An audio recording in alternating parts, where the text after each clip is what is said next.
How to add music to video on iPhone.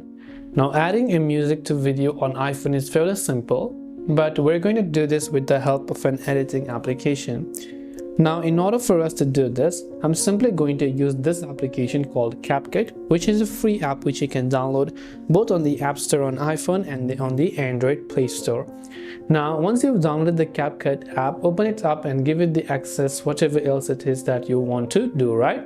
So I'll simply allow the access and I'll just skip the questions and skip right to the project right here. Now, what I will do is, now I'll simply go to Edit, New Project, select the video, where basically I would like to add music to, and tap the add button right there. Now that I've added the video like this, I want to basically add an audio to it. Right at the bottom of the video, you can see this little option that says add audio on the timeline. So tap on the add audio button.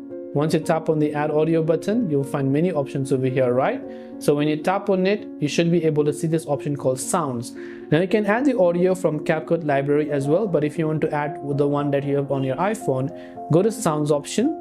You can log into TikTok to view the sounds from TikTok, or you can go to your own audio, or you can go to your files, right? So over here, select extracted audio or the audio that are on your device, and once you've done that, you'll be able to add that audio to CapCut on that video. Now once you've added the audio, tap the export icon to export with the audio. So I hope that this video helped you out. If you have any questions, feel free to leave them down below. Thanks for watching till the very end of this tutorial, and see you soon as always in the next video.